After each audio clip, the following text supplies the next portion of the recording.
You're speaking to Elvin Shields, a former resident of Oakland Plantation. At this time, I'm a volunteer here, and I'm a retired engineer, returning home as a volunteer at my own homestead here at Oakland Plantation, which is now the Cane River Creole National Historic Park. I was born in 1948 on Melrose Plantation, about 8 miles from here, and we lived there until 1954. We moved here to Oakland Plantation, into that house right over there, the Westwood Slave Shack, which became a sharecroppers cabin, and we stayed here until 1962.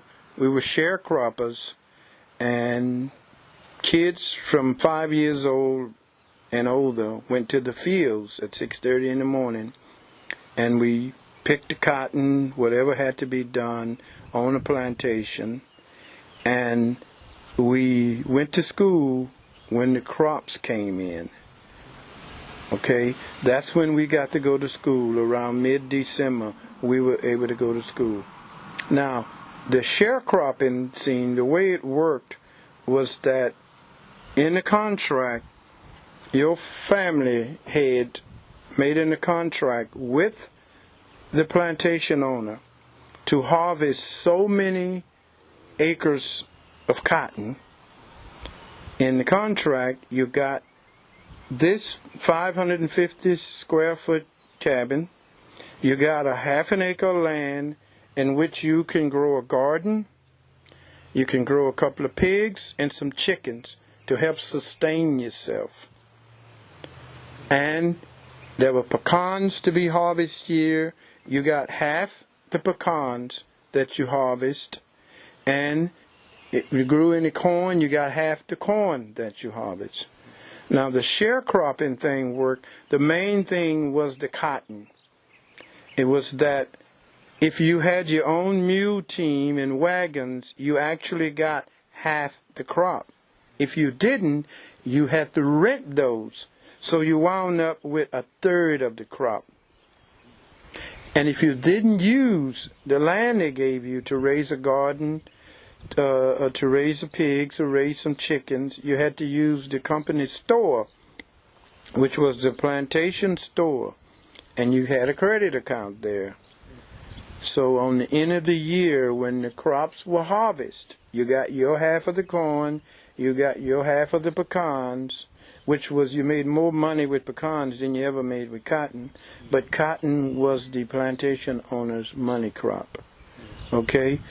So you settle up at the end of the year, and if you use the plantation store for anything, the question was, do you want to do another crop next year? Because all your money was gone. If you made $2,000,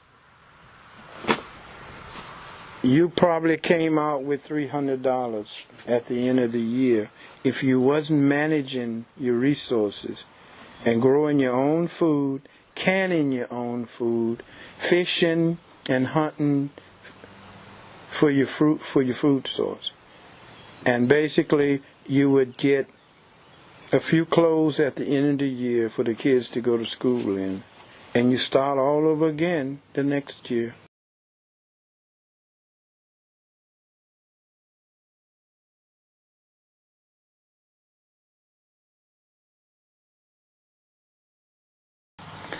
Each one of the plantation here in Cane River was basically the same as this place. My family been here, I can go back to my great-grandfather right here on Cane River Plantation. There were about 20 plantations within the confines of the Cane River. The Cane River travels from Natchitoches all the way to Clutcheville, about 25 miles, meandering through the fields, and there were plantations. My family basically worked on about 5 or 6 different plantations, but they were here from way back since slavery on these plantations, 1810 coming on up. plantation. So most of the people in Natchitoches today originated from the plantation, but most of them moved on. But most of the people, they are from the plantation. Most of the people on these plantations are buried in the St. Matthew's Cemetery and the St. Paul Church Cemetery. All these people were on the plantation. They grew up on the plantation. They lived on the plantation. They died on the plantation. So we have a big history here on the plantations.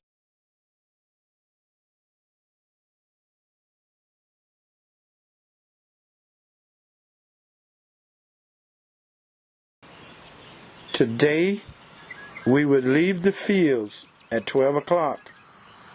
We would have a goat, a lot of fish, a gumbo pot going, and we would have a party until into the night, celebrating. All the field hands and all the sharecroppers would come together at one spot under trees like this, and we would have a barbecue going with goat meat. We would have a gumbo pot going. We would be frying fish, and we would have somebody here with a old broken banjo or old guitar, and we would be having a party. None of these places had electricity, no running water, and you had an outhouse out back. But each one of these 20 or 30 sharecropper homes, as far as the eye can see, dotted through the fields, they had about an average of 6 kids. And they would all gather at one place, and we would just have one big family outing. It would be a huge day on the plantation. And that's the way we would live. The owner of the plantations will drop by and drop something off. It'll be a food source or something for the kids, fruits or whatever, because that was our 4th of July. Okay, now it's not celebrated hardly anywhere, but I can see it today looking back, the activities up and down Cane River. It was a great day for us to be able to celebrate our holiday without any interference. And it would be encouraged by the other older folks to come over, and they would just, first we would start off with a prayer meeting, and then it would go from there, go into the night, and the next day you would get up and you'd go back to the fields like nothing ever happened.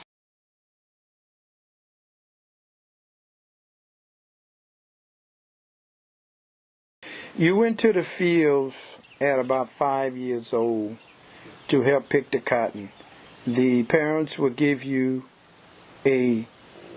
basically a sack made out of a potato sack or whatever.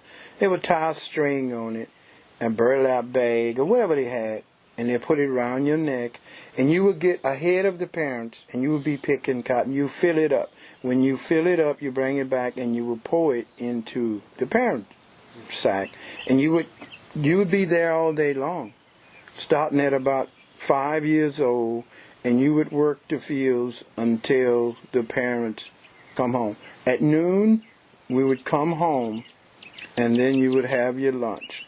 Now, what you had as a daycare for the babies, you would have like a 7-year-old girl would set up house at one of the slave shacks or sharecropper homes, and basically what you would do, she would have about 9 little kids she's taking care of.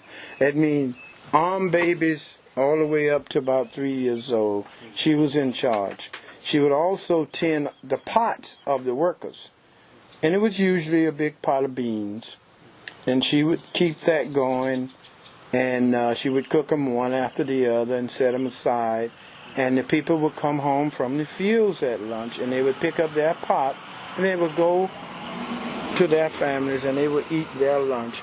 At 1 o'clock, they would bring back whatever they wanted cooked in their pot for their dinner, and they would leave it with that girl. And she would babysit all the children, cook all the dinners, and she ran the place at 7 years old as an adult.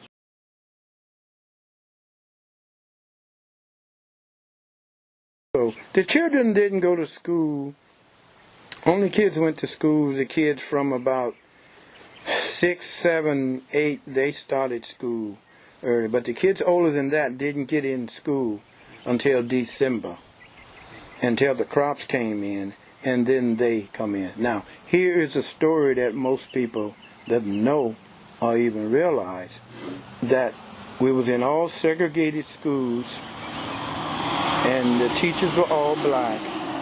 So what September would come, and all the kids off the plantation would go to school and register, because the school was funded based on how many students they had. So what would happen was that the kids would all register, but the next day you would have maybe a third of the kids in school. But the teachers would leave, and after 6 o'clock, when we all come in from the fields, she would gather kids up at different places, gather the kids up at different houses, and she would teach them, because she had to get them keep up with the other students. Otherwise, they would be behind when school started in January. And when school started in January, they would come in and they would be up every year for graduation for the 40% of the kids who graduated. The rest of them got 16 and got married and got a family.